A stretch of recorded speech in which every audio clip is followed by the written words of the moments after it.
All right, we are green. My brothers and sisters, welcome back. I am Braden. This is Langley Outdoors, the place where we not only talk about what's going on in the gun world, our beautiful country, and how we're going to fix this bad boy together. Guys, it's go time. GOA just sent out a message. They're waving the green flag. We're going to find out this parliamentarian decision right now coming into this weekend. Guys, spread this one out because the importance of this cannot be overstated. We have been grinding for over a month on this, and they're going to start the conversations today, tomorrow, and into the weekend. I'm going to show you everything right now. It's always linked in the description box below. I always bring the receipts. Let me know I am audio and video, which looks like I am, and we're going to dive right into this. And thank you guys for tuning in because you have an opportunity right now that is unprecedented. And make sure, if you want to keep on pushing this freedom forward, you hit that like button, subscribe to the channel, turn the notification bell on. We are not just going to tell you what's going on. We're also going to tell you how we're going to fix it and make the next generation better. And thank you in advance for that. All right, guys. We're going to jump over to my X profile at Braden LOA. Make sure you follow me there so you can get these constant updates. You got that subscription bell on, the notification bell on. Everything's on because this weekend we will be interrupting any time that we can when we get something. This is the crunch time, okay? If you were waiting to call your senators or call senators in general or take some physical action, this would be the final chance that you have to do it. Guys, I don't think you fully understand the importance of being able to produce content that could be like this right here. Check this out. This could be in your grasp. And how great would it be if this actually happened after you did some calls? Check this out. Breaking now, a glut of irrational responses breaking out amongst gun control supporters as they get their tyranny pushed in again and again. Or you could do something like this one, because this one's also a good one. Check this one out. It appears that another gun control male has also lost something. We just don't have the heart to tell him the two things he's looking for are in his wife's purse. Back to you. Think about it, guys. That is in your grasp. You could actually make that a reality. But that's just a little creative flair that we did for you guys. I hope that brought a smile to your face. But let's get into this because this right here, guys, this is the moment of which we have striven these many, many weeks, okay? GOA, Gun Owners of America, bird bath update. Looks like the process will begin this weekend. These proceedings are not always public, but we will keep you updated as we learn more. Now, they are retweeting somebody, and I'm going to show you some other things here as well. And let me know in the chat if you guys enjoyed those fictional news reports, because I got a heck of a kick out of getting those put together for you guys. All right, let's get over here. So this is the actual tweet that they referenced, or the post that they reposted, and make sure you send this stuff out. News: Senate finances bipartisan birdbath arguments for reconciliation to begin Sunday, per multiple sources. Dem and GOP aides each meet with parliamentarian before. Dems have meetings tomorrow. Dems plan to challenge 60 health and tax provisions. I'm pretty certain you're going to see one of these provisions be the Hearing Protection Act and the short removal. I mean, I would be shocked beyond shocked if they didn't. Again, see earlier news reports that we created. So when you're looking at what we're going into this weekend, understand, guys, that this is the moment. If you are going to call, tomorrow is pretty much the time to do it, okay? Because you are looking at the Republicans and the Democrats coming to the table around the parliamentarians' advice on what to do. And I'm going to walk you through what that looks like right here. The ins, the outs. This is really important. And I will get to the super chats in 1 second. Thank you, guys. So this is from Punchbowl News, okay? This is John Thune. You guys have seen his work. You're familiar. This is the leader of the Senate in the majority position, okay? The Senate parliamentarian works at his pleasure. That's literally what they say. They work at the pleasure of the Senate majority leader, okay? Here's where he stands as of January 6, 2025, because what has to happen right now is the parliamentarian has to advise that the Short Act and the Hearing Protection Act, the suppressor removal, are well within the tax provision of reconciliation. That's how it gets through 50+1, okay? The reason that we've been hitting this so hard for the past 3 to 4 weeks, laying out all the different creations we've done with Attorney General testimony, with all these different Democrats saying the NFA is a tax, all of that has been pushing forward the idea that it is supplementing, it's a tax. That's the idea. Because this tax, which is called a tax stamp, has to get through the parliamentarian, and the way that it gets through reconciliation is if it's a tax. That's the whole point. It's not procedural, it's tax. That's why we've been hitting it. This whole thing, you guys are seeing the whole iceberg now. But anyway, let me show you here. Thune to the Senate GOP, don't overrule parliamentarian on reconciliation. And this is a really important piece right here, okay? So, as I get into this, this is the ins and outs of how this works. Senate Majority Leader John Thune indicated to us that he'd oppose efforts to overrule the Senate's parliamentarian if certain GOP border security and tax provisions are ruled inconsistent with budget reconciliation rules. He just said it right there. That was this year. He's the leader. He's the one that takes the advice or does not take the advice of the parliamentarian, okay? The parliamentarian is literally the person, I'm going to show you in a second, who makes and basically says this is or is not reconciliation viable, okay? Here's what Thune told us when he asked whether he'd advise his party against moving to override the parliamentarian. So that process does exist, and I'm gonna hit on that in 1 second. Why this isn't, his quote. Yeah, that's totally akin to killing the filibuster, and you know the Republicans are sacred about the filibuster. We can't go there. People need to understand that. That's a pretty firm stance in the ground, okay? Why this is important. Thune is planting a flag here amid concerns that Senate Republicans could try to enact sweeping border policy changes that would normally be prohibited under reconciliation rules. And he's standing by his promise to keep the filibuster intact. Now, that filibuster promise is also it's to Republicans. It's not to Democrats. It's to Republicans. Okay? They like that filibuster in place because you saw why they like that filibuster in place, because when they tried to get assault weapons bans out of the House into the Senate, it was never even taken up by Chuck Schumer in the Senate. It never even got breath in the Senate because it wasn't going to work. Okay? The budget reconciliation process allows the majority party to circumvent the 60-vote threshold and pass legislation with a simple majority, but only if the bill alters spending or revenue levels. Okay? That means policy changes can't be included, and it's up to the parliamentarian to determine whether each provision complies with basic reconciliation rules. This is the famous Byrd Rule, named after the late Senator Robert Byrd, Democrat, West Virginia, who had some rather unscrupulous ties to some very bad organizations. They have 3 letters, and it involves a K. But anyway, here's where the overview comes in. Okay, making sure audio video is good. Okay, cool.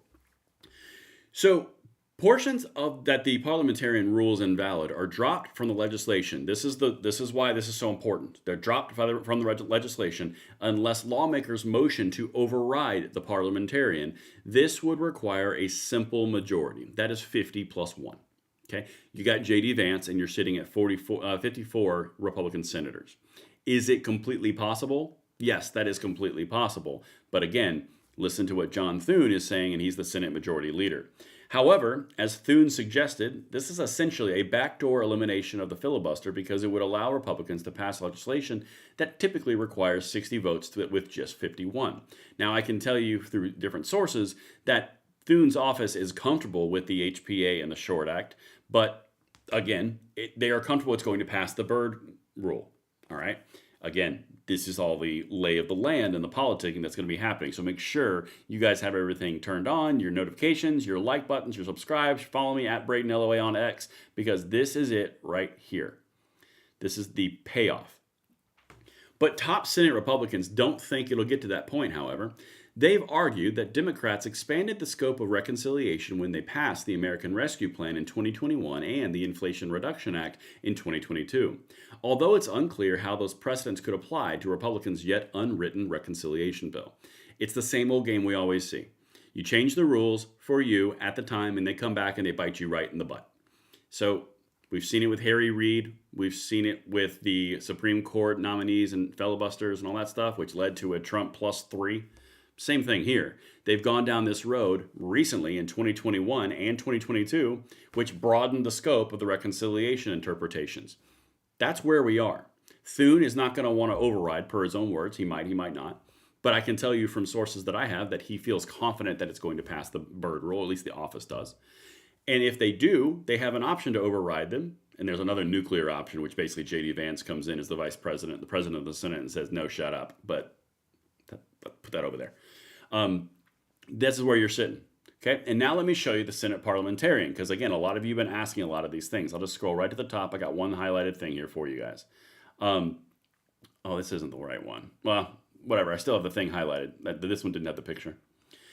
All right, so this is how it works. And this is what Chris Murphy's going to do. This is what Chuck Schumer's going to do. This is what they're all going to do.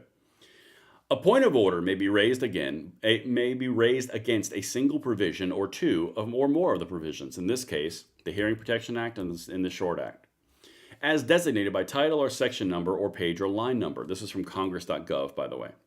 It may be raised against a single amendment or two or more amendments. The chair may sustain a point of order as to all the provisions or amendments or only some of them. Once material has been struck from reconciliation legislation under the Byrd Rule, it may not be offered again as an amendment. That's the big thing. That's what I want to drive home with you guys. What they're saying here is this is a one shot. We make this thing work, it either works or it doesn't work. That's what they're saying. So where we are currently at is we are going into a Thursday night, Friday, Saturday, Sunday, where the parliamentarian is going to be meeting with the Republicans and the Democrats in order to basically say what is and what is not in. Now, the report is there are 60 different pieces that the Democrats are going to challenge per this post that GOA just posted, 60 health and tax provisions. One of those is going to be the suppressors of the short. If they don't, I'm totally cool. But the odds of them letting that one pass by, not great. So this is effectively down to, is it a tax? Is it inside the scope of reconciliation? Does this pass the Byrd Rule? And again, is it a tax? It's called a tax stamp. This is why we've been calling our senators for so long, because it comes down to this individual moment. And you know what? Just because I want to, I'm going to play that thing one more time because I thought it was really funny. And I'll look at the chat while you guys are observing this. Let me get this back over here. This thing's so funny to me.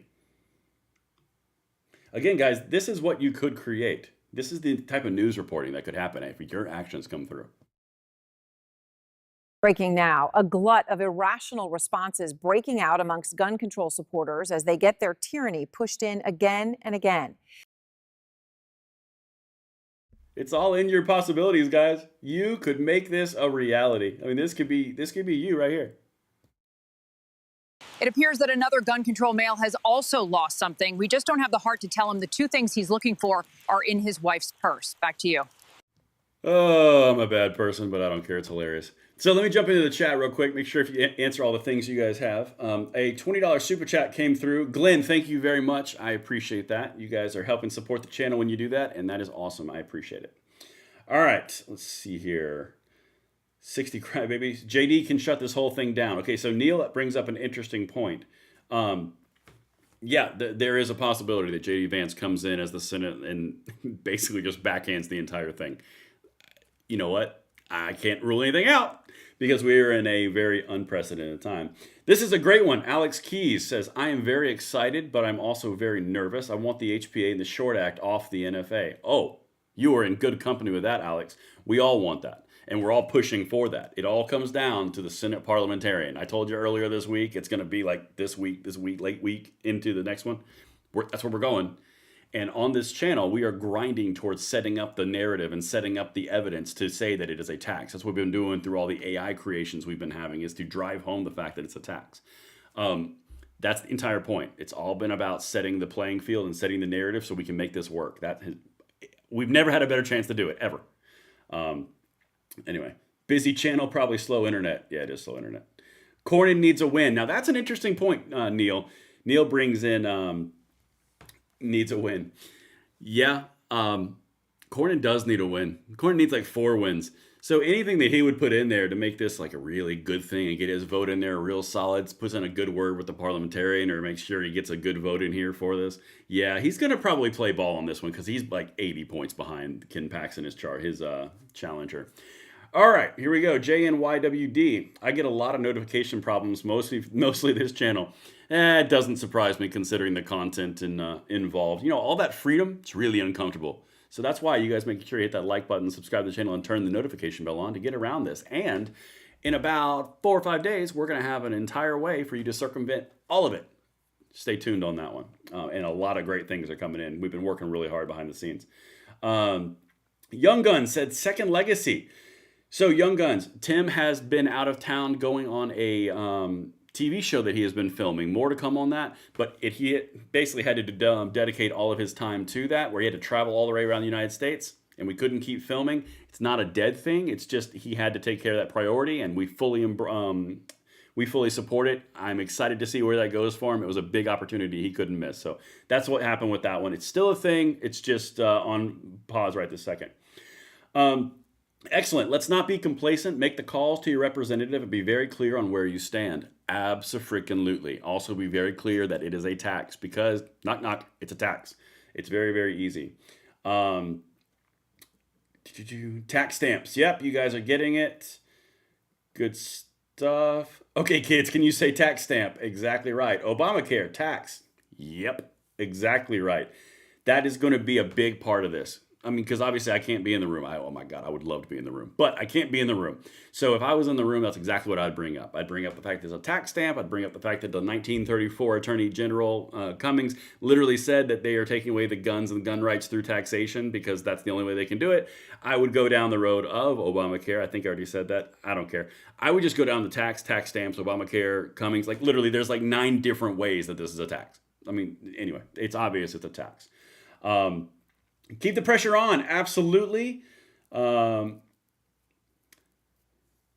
After Dark. So this is another creator I'm familiar with. They can try, but from what I understand, because the HPA is a budgetary item, that was already voted on. They cannot change it, but could try to remove the Short Act. So my understanding on this is if any provision inside this act, they can try to remove. That's my understanding on it. Now, I would absolutely love for the HPA to be cemented in and locked and nothing's touching it. But we're going to keep on trying to get both anyway, and we're going to see where this falls. But thank you for the comment, DLD. Steve Lyons, I can't read that one, but it is funny. This one, Crash Bandit. I love how AI is going to make the Hollywood talking heads obsolete. That's exactly what we're going to do. We are going to take the last bastion of control that they think they have right from them while they're sleeping, straight up, I don't even know, candy, whatever. All the things they like. We're going to take it away from them. All right, let me scroll back down here and make sure we are good. It taxes both our patient and our rights. Absolutely. Everything is fair game in the bird bath. That's very true. What about a tax on full autos? They did not touch full autos on this one. YouTube be hating any and all 2A regardless of what it is, even if I'm just talking about the news. I know, it's crazy. It's almost like there's a thing. All right, we have a super chat right here from Cyber Slider. That's a good name. Have they bothered to fix oversight about Section 3 of the HPA yet, or has it not made it in? So let me give you a little backstory on this one. That's a really great super chat to end on. So the Section 3, what he's referring to, is basically the installations of state-level suppressor law impacts on people in like 19 different states. Mostly blue, but some red, okay? The problem is that when those laws passed around suppressors in those, say, 19 states, I don't know the exact number, but it's roughly 19 states. Basically, those laws were built and piggybacked and reliant on the federal laws. Okay, so that's where the problem is. So the NFA is what they built those laws on. Well, if you think of it as like a foundation, and here's the NFA, and they put state laws on top, and the NFA goes away, well, the state laws get into a little bit of a pickle, right? So Section 3 is meant to basically insulate and give or grant preemption on these cases, okay? That's where we're at on this. So have they added it in yet? I have not seen it yet. Is it probably going to be in a manager's amendment? Most likely, and I'll keep you updated on that. But as of right this moment, it is not currently in there. Now, what does that do? I'm going to walk you through just the basics because it's a good question. One scenario, they put it in there in a manager's amendment. We solved the problem. There's no issues. Go team. Awesome. The legislatures can go through on the state level and fix it as they want through the next terms. Okay. The other side, if this doesn't go through properly and the HPA Section 3 is not in there, then what you're talking about in that point is basically no protections at the state level. So you're going to have more court cases. You're going to have more penalties for some people who get caught up in the basically shifting of the foundations. And then you're going to have the state legislatures, about 19 of them, start arguing about suppressors and where it goes. So in both scenarios, it ends up at the state legislature. But in one scenario of Section 3, you actually have some protections put in for people so they don't get caught. And then no Section 3, you get into a problem where people could get pinched. Each one ends at the legislature. Just one involves a lot more court cases. But that's what I've got for you guys. Make sure you hit that like button, subscribe to the channel, turn the notification bell on. As I mentioned, the what was I gonna say? Oh, GOA hit the green flags. It's go time. If you have not watched this whole video, please send this one out. Watch it again. Send anybody you know to watch it, because this is the time. This is what we've been fighting for. And I'll see you guys on the next update. I guarantee you we're going to go real fast, real hard over the next 4 or 5 days.